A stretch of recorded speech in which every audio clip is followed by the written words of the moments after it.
What up, guys? Forex King coming back at you with another video. You already know the theme already. If you've watched the last few videos, no thumbnail, just straight content, no clickbait. I'm getting right into it. Um, if you saw my last video, I think I was okay. It was a mix. It was a hybrid of a quick market analysis and then, as you know, it was a hybrid of me kind of analyzing the market and then kind of deciding that I would not trade, and then I left it at that. I think yeah, I spoke about this 9:30 candle that happened on Friday. Well, a couple hours ago. It's still Saturday morning, 4 o'clock in the morning. I'm not saying everyone should be up this late, but I want to make sure I record while everything is still fresh in my mind, and I just got back. I'm still young, right? Um, this was a 9:30 candle. I think I remember discussing over my last video that this happened early in the morning, 8ish in the morning, again US 30. This is about 9:30, and I remember saying that because I had missed this run, I'm not going to trade because it doesn't make any sense. I might not even trade for the day. But after watching the market throughout the day, I stepped away a little bit, then I came back and I had my eye on the market just briefly. Cause I remember also saying that because of my strategy, I do have the option. If it looks good and I see a good opportunity, I could run the market down for a real quick trade if I want to, if it looks good. So that's kind of what happened. I got tempted. Had I just turned off my laptop and not keep an eye on the market, I probably would not have traded at all today, Friday. But because I was watching the market, the bug hit me. I saw after the run up, and this is literally after the next candle, I saw that the market hit a level. It dropped again because I was watching it haphazardly. I wasn't really marking all the levels. And one thing I don't like about GUI Trade, which is the broker that Funded Trading Plus prop firm uses, you can't go back too far. Like even now, this is the furthest. Okay, never mind. Hold on. Right, so this is the furthest it goes back, and this is what May. If you look right here in the corner, right here, um, the furthest it goes back is May 11th, 2025. That's important for me because I want to be able to, like, when I'm analyzing the market, I want to pay attention to the levels. And the reason why I bring that up is because if you look at this blue line right here, I didn't see anything else. Okay, well, this I didn't see before initially. Um, but like even then, like I wasn't able to really pay attention to other levels. But it wasn't going back for me at the time. Well, it's making me look bad right now, but still, I couldn't analyze the market the way I would have liked to while the trade was going up, so I could pay attention to what may or may not happen. But nevertheless, I would prefer it go back further. Like with MetaTrader 4, you can back test for months on end. This not so much, especially on the smaller time frames.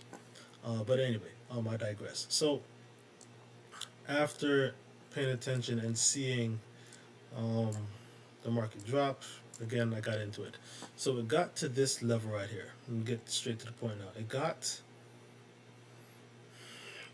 I saw it dropping, and then I saw this candle here.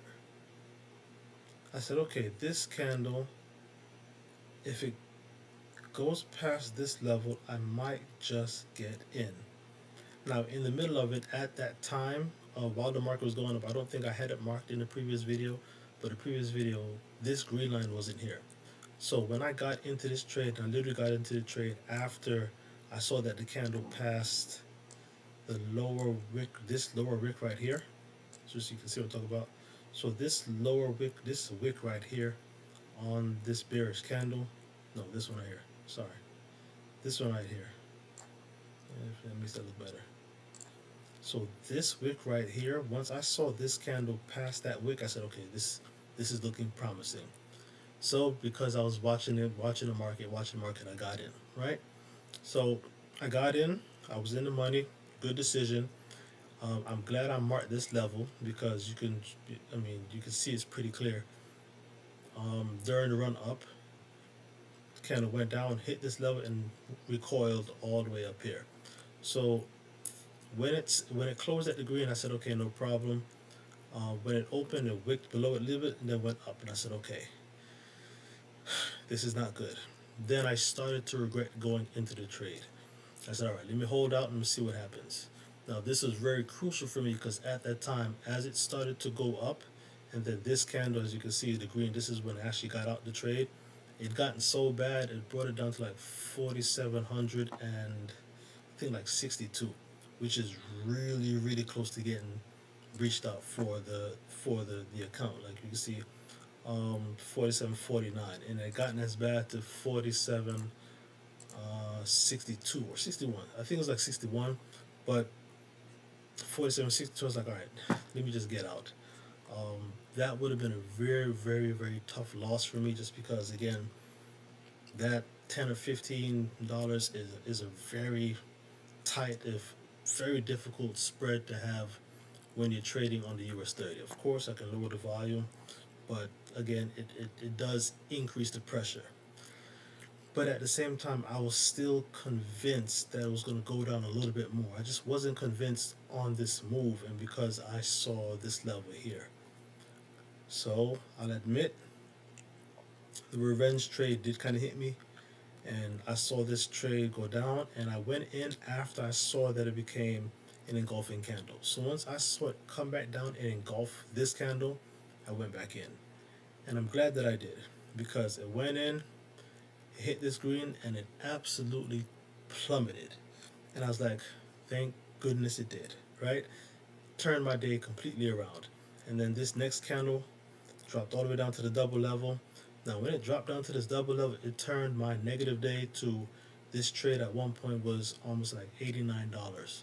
So it was like, all right, this trade is doing good. Now, could I've got out? Again, we can argue yes or no. But again, it pulled back up, and then at that point, it's like, okay, you see the candle, you know reversal's imminent.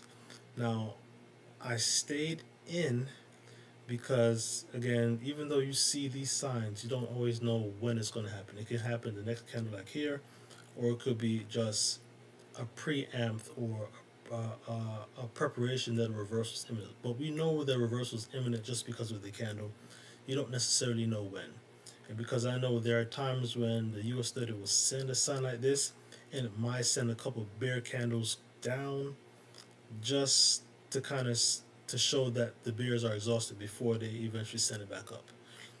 That was my mindset. But at one point, I already made up my mind that if this trade gets, it pulls back up and it hits $50, I'm out, because I went from negative, show you, I went from negative 42 to, at one point the trade was like 80, so almost $90. So I was not going to let this trade pull me out of the money. That would have been completely silly. So once it pulled back to 50, and I tried to close it at 50, obviously with execution, closed it at 49. Fine, whatever. I got out. Great decision. That's when I turned off my laptop and I was done for the day, and I was happy with that. So overall, Friday, really good day. Um, should I've traded? You can argue again, yes or no. Should I traded? I could say probably not. Shouldn't have. But that's what happens when you keep looking at the charts. Had I just shut down the charts and just really just took Friday off just because I really missed the biggest move, I probably would have incurred that loss. But at the same time, it was a good opportunity for me to get more reps, and that's really the biggest thing. Get more reps, but I actually followed my plan. I knew it was coming down from a resistance level. I saw the candles based on my trading strategy. It made sense. I got in on a good candle, and then it went in my favor. So it ended up being a really, really, really good trading day because of my implementation, and I followed rules. While I lost, me getting into the trade wasn't really a revenge type situation. Yes, it was, I'll admit, but at the same time, I did it because I knew what was happening. Because I saw this level, I got in this candle. It was a clear fake out. The direction was going down. As you can see, this Blue level was a really important level because look what happened. It stalled out a little bit, went up, then started level, and then it took some time to get past the blue, and then it hit my main level again before it went back up again. So we knew that these levels here were really powerful levels because we tried to go down, went up, stalled, sideways, went up, tried to go down, then it took one, two, three candles before it finally pushed back down again. So this is clearly a really, really, really good level. You don't have to go too far back to see. Like before we can go back any further, you can see during this huge candle, it ran all the way up to this level, then backed up. That's just, I mean, just for kicks. Look, right here. You don't have to go too far to know that this blue level is an important level. Like, look at this stuff here. So it's just logical. Look at the wicks there. So the market will show you all of that. But again, this is really just to do a quick summary of the day. I did end up going into a trade when I shouldn't have. One was a losing trade. I ended up doing a positive trade. I held it longer, which is good. And then another positive thing that happened is in one of the last one or two videos, I showed that my average winning trade was $11, and now it's 14. And I told you guys like I got to get this right. So one solid trade, I got it back up. Now obviously it's almost double, but still beginning of the month. There's a lot of month left, and I told you guys publicly, June is the month that everything turns around for me. So I appreciate you guys following me. This is probably going to be the last time I look at these charts until Sunday night. You guys enjoy your weekend. Appreciate you rocking with me. And man, I'll see you in the next video. Appreciate you. Forex King out.